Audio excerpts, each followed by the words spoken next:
Hello and welcome back. In today's video we are going to start with another property, and that is another property of a substance of liquid, that is vapor pressure and its associated phenomenon called cavitation.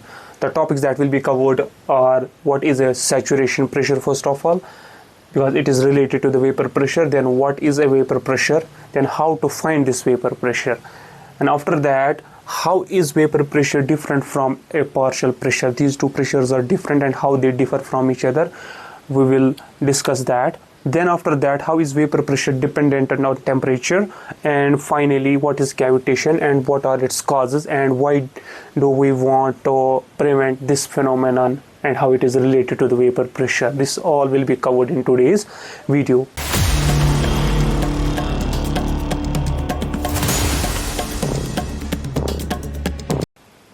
So let us begin.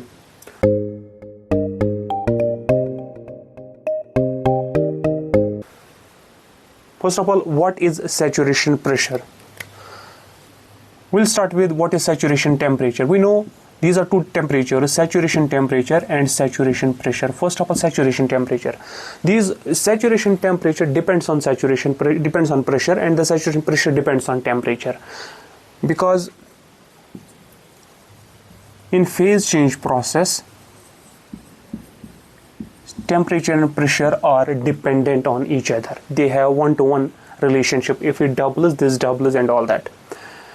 So at a given pressure, the temperature at which liquid changes its phase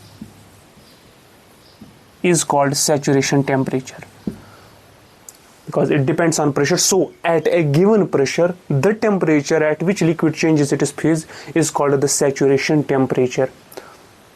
For example, at a given pressure of 1 atmosphere, the liquid changes its phase at 100 degrees Celsius. So 100 degrees Celsius is the saturation temperature of water at 1 atmosphere.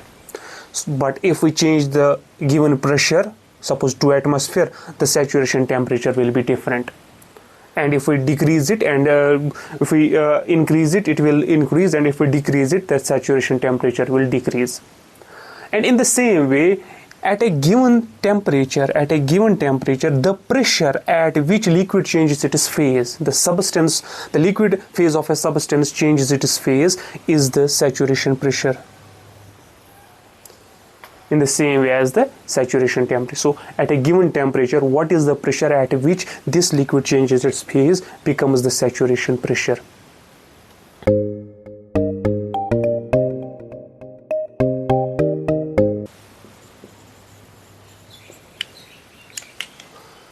Consider a closed container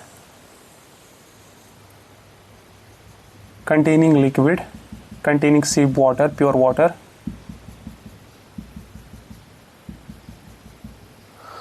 What will happen is, suppose this container is at some temperature, say 25 degrees Celsius temperature. Now at this particular temperature, evaporation occurs and some molecules from the surface of the liquid will start to vaporize, and these vapors will be accumulated in this empty space above this liquid surface. Now temperature is 25 degrees Celsius, the vaporization occurs. With time, more and more molecules will go from surface to this empty space, and what will happen is two processes occurs. One, liquid is changing to vapor called evaporation, and another process will, after some time, after some vapors are formed, after some time what will happen is reverse process will also begin, and which is the condensation.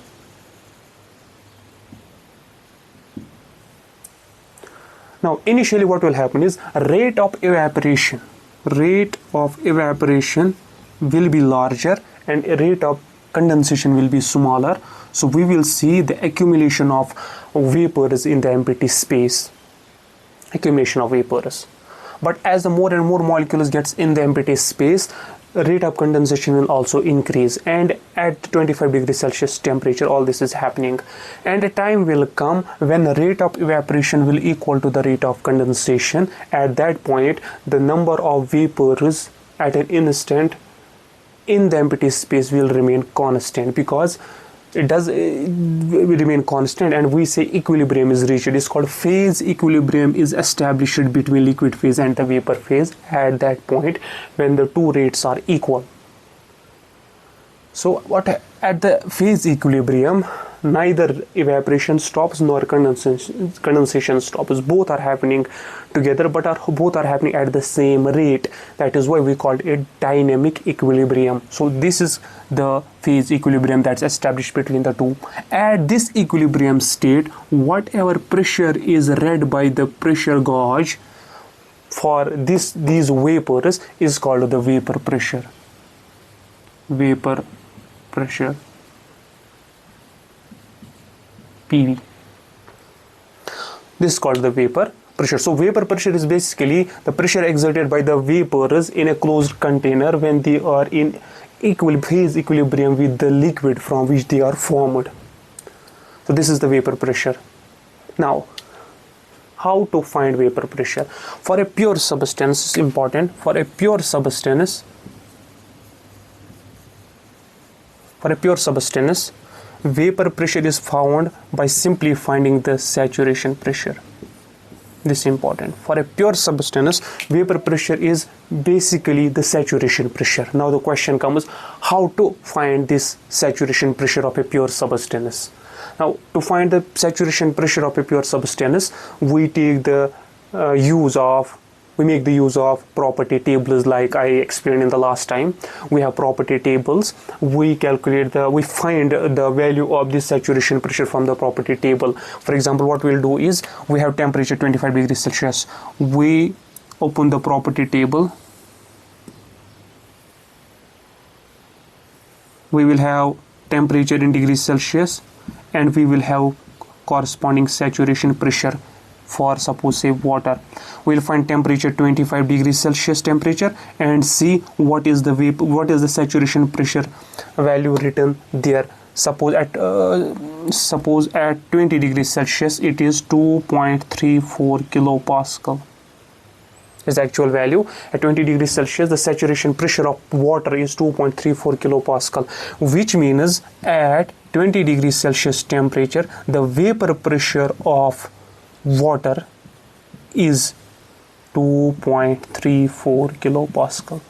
So how to find vapor pressure of a pure substance? We know the pure vapor pressure of the pure substance equal to the saturation pressure, and saturation pressure of water are tabulated. They are given in the property table, or any other pure substance. They are given in the tabulated form. So we will take the temperature and see the corresponding saturation pressure. Whatever the saturation pressure value is, that is basically the vapor pressure of that pure substance.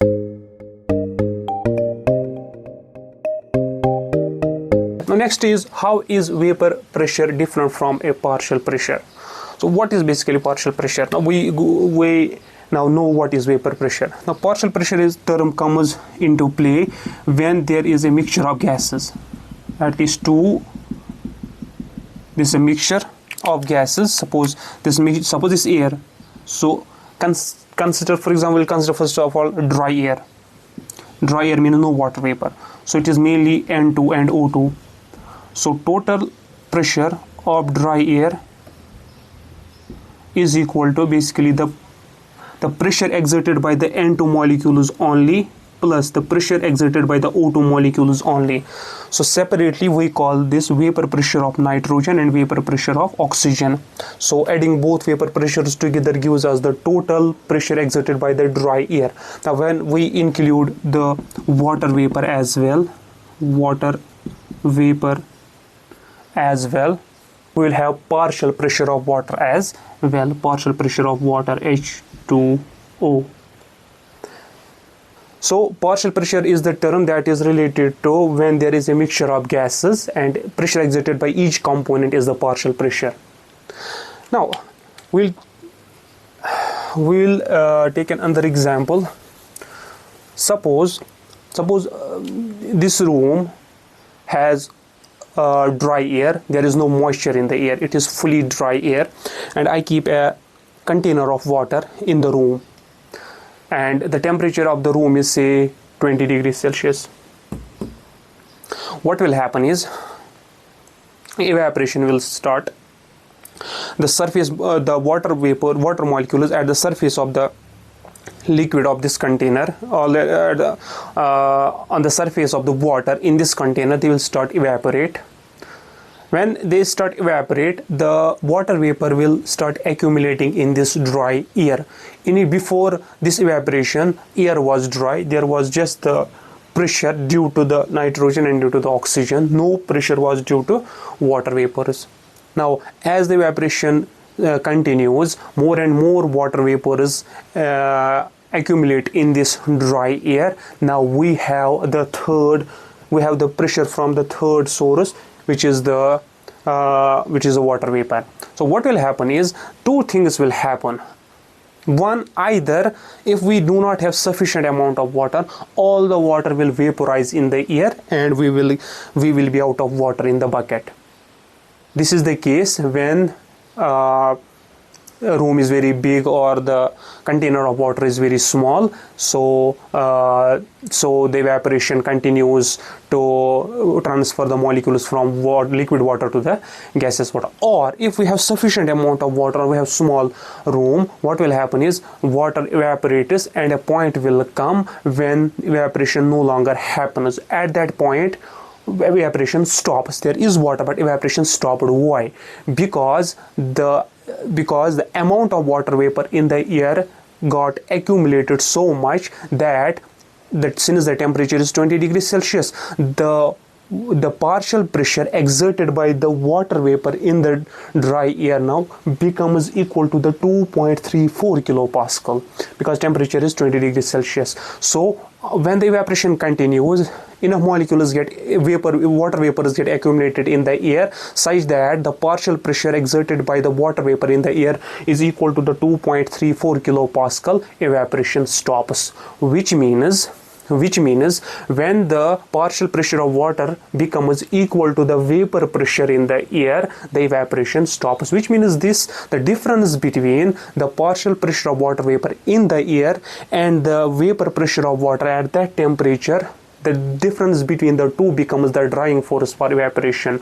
When these two pressures equalize, when the partial pressure exerted by the water vapors in the air become equal to the vapor pressure of water at that temperature, the evaporation stops. So this is the relationship between the partial pressure and the vapor pressure. So as I said, two things may happen.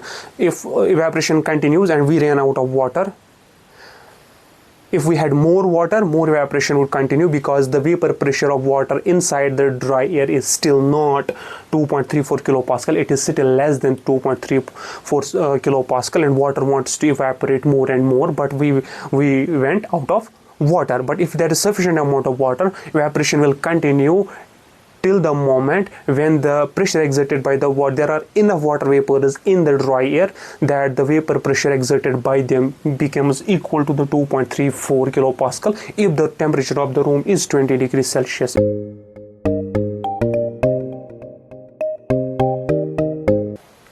Now next is cavitation. What is cavitation and what are its causes? So before understanding cavitation, let us consider this is a flowing liquid and liquid's pressure is 1 atmosphere at the surface,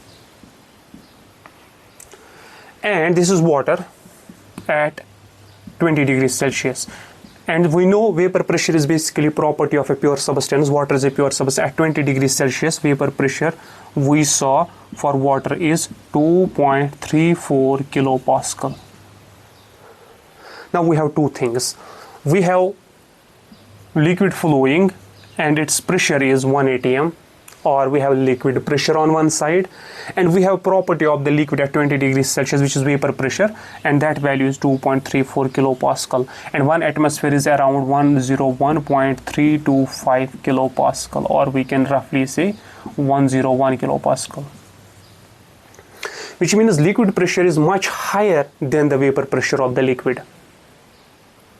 Now, what happens if we make vapor pressure of the liquid equal to the liquid's pressure? Whatever the liquid's current flowing pressure is, we will make its vapor pressure equal to that. What will happen? What will happen is bulk liquid starts to evaporate. So these are two phenomena. One is the evaporation, which is the surface phenomenon, where molecules at the surface start to vaporize, and another is the bulk vaporization. The water inside the liquid starts to vaporize.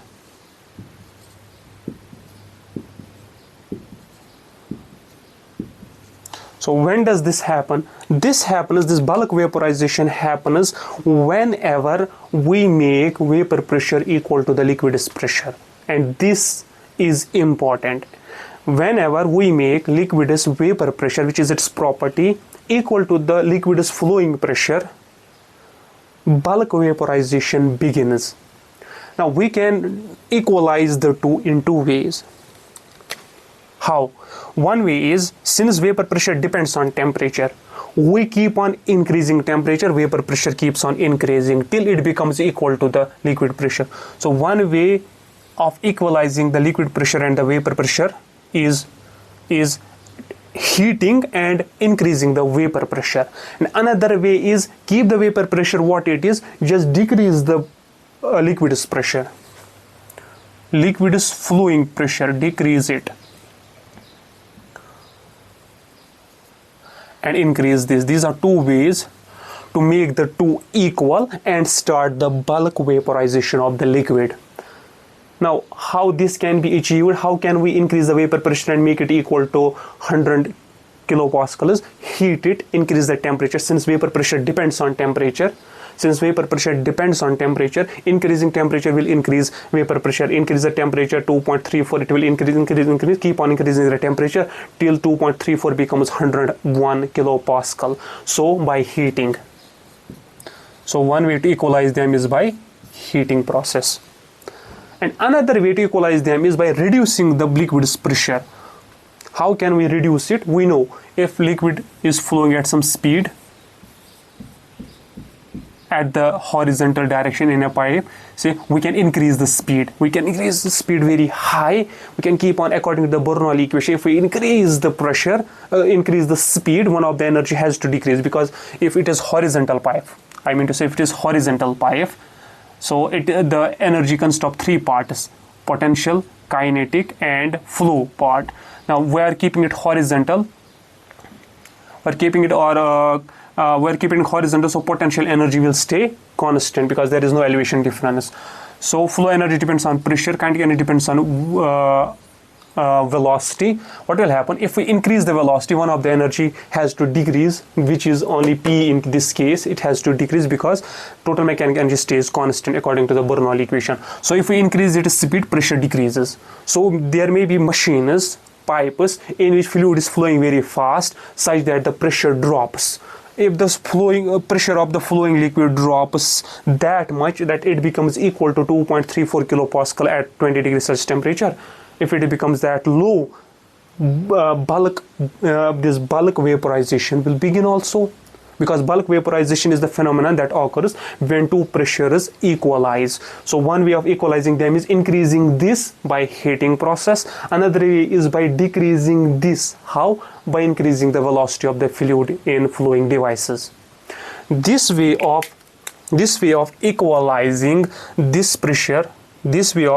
equalizing this pressure, is known as boiling. And this way of equalizing the pressure by decreasing this is known as cavitation. So boiling and cavitation, basically both are the boiling phenomena. In both the cases, the bulk of the liquid starts to vaporize, and we see this bulk vaporization of liquid in case of boiling. We see a container containing liquid on a gas stove. When it starts boiling, the bulk of the liquid has this bubble formation. Same kind of thing happens, not that intense, but same kind of thing happens when liquid, we are not heating it, but it is flowing so fast in the liquid device like pump or turbine, that its pressure drops such that it becomes equal to the vapor pressure. It drops to this value, and boiling, this bulk vaporization again starts. This phenomenon is called a cavitation. Now, why is this bad, and how is this related to vapor pressure? We saw how it is related to vapor pressure. When the liquid pressure decreases and becomes equal to the vapor pressure, the cavitation starts. This is the relation. Now, why is this bad? This is bad because when we are, suppose we are designing a turbine or we are designing a pump, in both the cases liquid is flowing, and there are some parts in the turbine or pump, some locations where liquid is flowing very fast, or its pressure drops by different reasons. So either the speed of the liquid is high, or this diffuser section is there, opposite of the nozzle, in which the higher in which the pressure changes, or nozzle type in which velocity increases, pressure decreases. There are many locations where flowing liquid pressure may drop, and it may drop so low at some locations in these turbines and pumps, it may become equal to this vapor pressure. At that time, kind of boiling happens, bubble formation in the bulk liquid occurs. When these bubble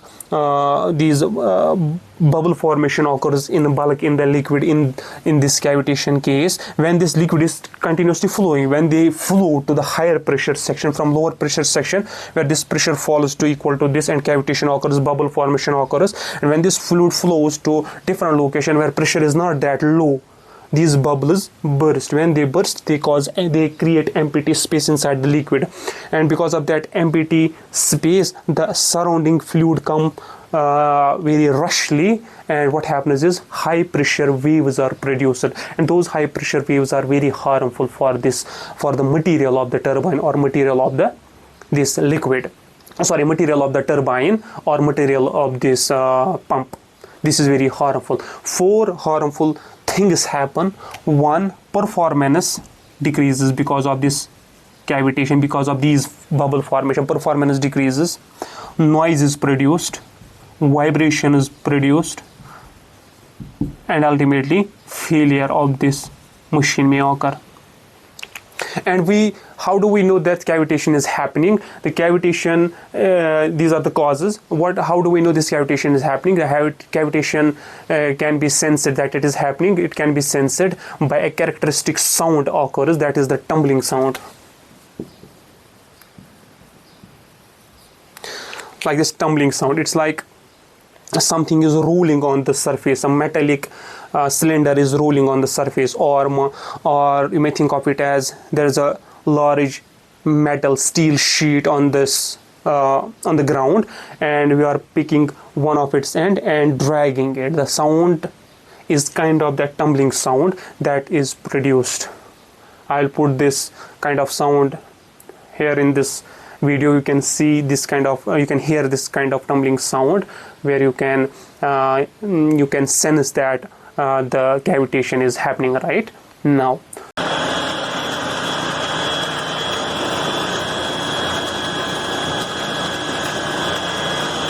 So this was all about this property, vapor pressure and cavitation. We started with saturation pressure. Why? Because vapor pressure of a pure liquid is equal to the saturation pressure. Then we explained how to find this vapor pressure is equal to saturation pressure. Then how is vapor pressure different from partial pressure? We saw that. Then how it depends on temperature. We saw that increasing the temperature, vapor pressure increases. Decrease the temperature, vapor pressure decreases. And this is because of this dependence. Here we can achieve boiling. We know increasing the temperature increases vapor pressure, and that is why we heat a liquid in order to boil it, in order to get that bulk vaporization through this phenomenon. This we want and we do for our daily use. This we do not want actually, because it is bad in turbines, it pumps, and we want to avoid this. But we have to study this in order that when we want to design a pump or a turbine, we want to make sure the design is such that there is no location where fluid flows pressure, and that this flowing liquid's pressure should not drop too low so that it falls below the liquid's vapor pressure. This is important. That will be all for today's video. Thank you.